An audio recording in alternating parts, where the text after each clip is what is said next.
Hello, how are you? I hope you are doing really well. Now we are going to talk about a topic. Do you remember that earlier we talked about classifiers? Well, in Albanian sign language, there is a specific sign for classifiers. For example, in the United States, in American Sign Language, people use the initials C and L.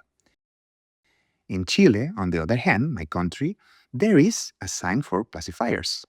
Which is this one? You can see in the screen. But here in Albania, that sign doesn't exist. So what could we do? From the word classifiers, we could take the K and the L. How do classifiers help us?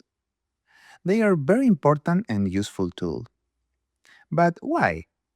Let's give an example. If I am talking with a deaf person, right? I communicate with them. And it's easy. Yes, it works fine. But sometimes it can get really complicated. Why? For instance, in the United States, a language has an enormous number of words and vocabulary. It's an incredibly large amount. So many words, so much vocabulary. If we think about another country, for example, it could be Colombia, there's a well, the amount of vocabulary is very broad.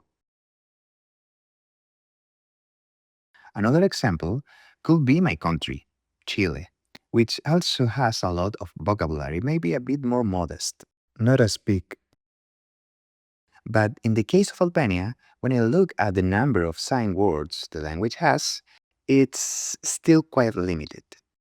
This has an effect. For instance, when I'm signing, normally it's simple. I use the words I know from my vocabulary. But sometimes, if I don't have enough vocabulary, it becomes complicated.